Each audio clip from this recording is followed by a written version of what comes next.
loud. How's everybody doing?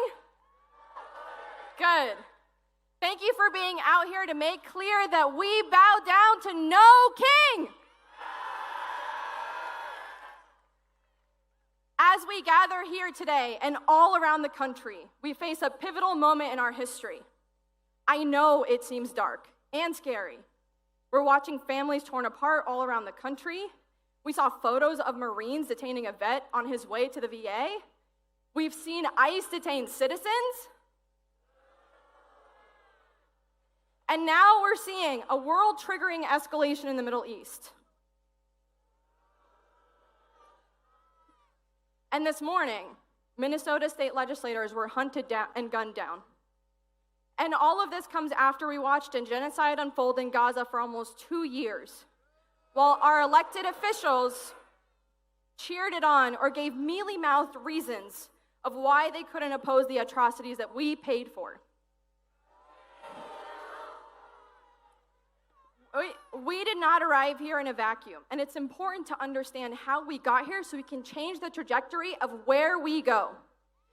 Our leaders have failed us. Republicans want children to starve and the poor to die, and too many of my colleagues still think that people will magically support us if we just compromise a little more, found that magic road.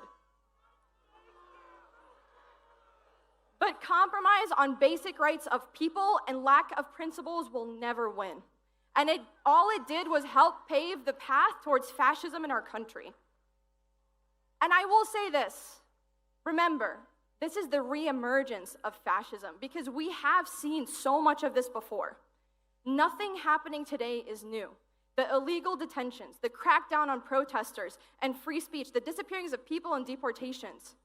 In a weird way, it kind of gives me some solace, but it also fills me with fury and deep anger because it's a reminder that everything we see around us is a choice, and it's a choice that we can make differently. And my fury comes from the reality that those who can make the world better are actively choosing not to. But I'm here today to remind myself and all of you that we are not alone. Just look at you.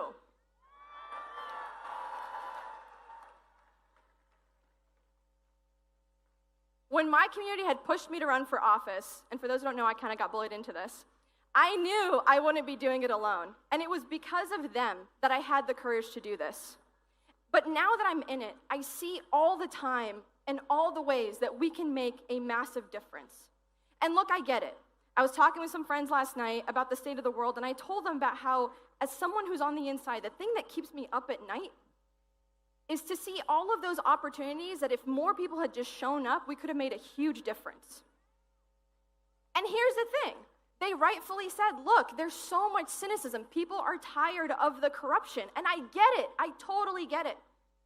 But hear me when I say to you today, those who actually engage in that corruption want nothing more than for us to leave them alone.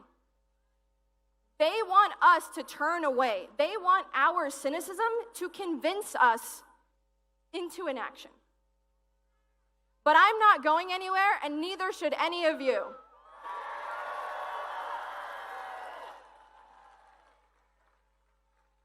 I'm here today to implore all of you not to allow our cynicism to lull us into inaction. Do not allow this moment of feeling overwhelmed to paralyze you. And again, I know so many people are scared today. I know some of you are seeing the deployment of military personnel, the escalation of ICE, and the targeting of protesters and wondering what power you have. But I'm telling you right now, in this moment, this will be the easiest time to be brave. Right now is the moment to insist on our rights. Right now is the moment to push back on anyone who attempts to normalize this in any way.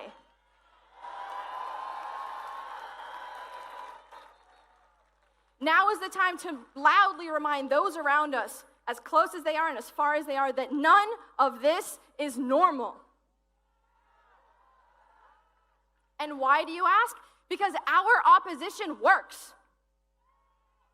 The administration, after ripping families apart, is already shifting who they are targeting, And it's because of all of you showing up in the streets.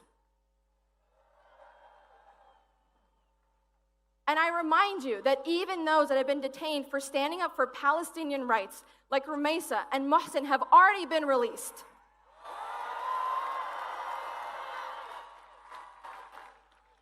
But we cannot let up until we are all safe, until we are all free. We cannot let up until Mahmoud Khalil is reunited with his child.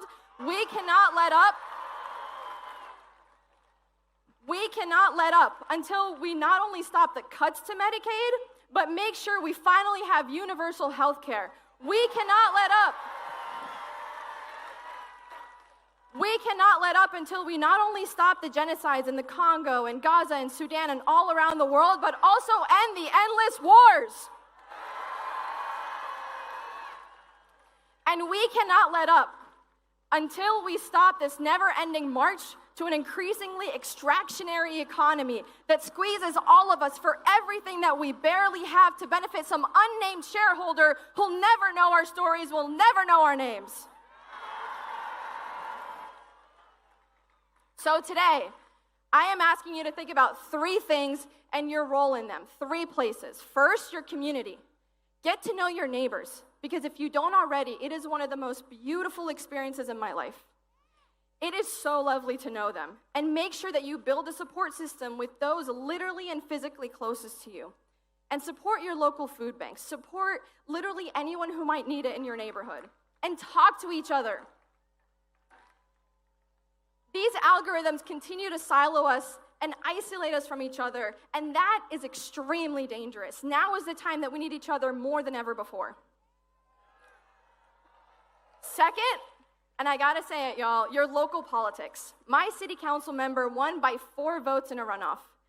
Getting involved politically, from school boards to state legislators to county parties, is world-changing. It's where you have the most power, and I'm not just talking elections here. I'm talking about committee hearings. I'm talking about school board hearings. I'm talking about every possible hearing you go to. Go and make your voice heard.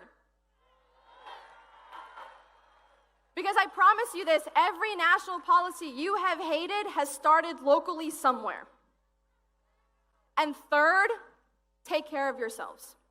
This is a long, long road. I need us to learn to do this work at a pace that works for multiple years. Figure out what that pace looks like for you. Figure out what you have to offer. If you cook, if you bake, if you're artistic, there is so much of you that you can offer to those around you. Now is the time to lean into that.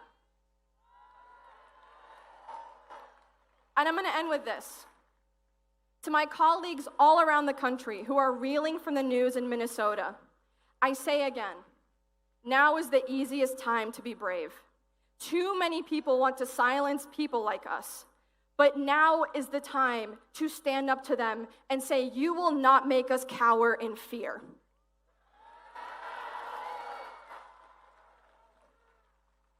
Our communities need us more now than ever before, because I promise you, that is where our power is. Today we marched, tomorrow we change the world, and to the cynics that shrug and say, this is the way the world has always been, I remind them to look at history and compare it to where we are today. But also, if a Palestinian can get elected in a state like Georgia, I have a hard time believing anything is impossible.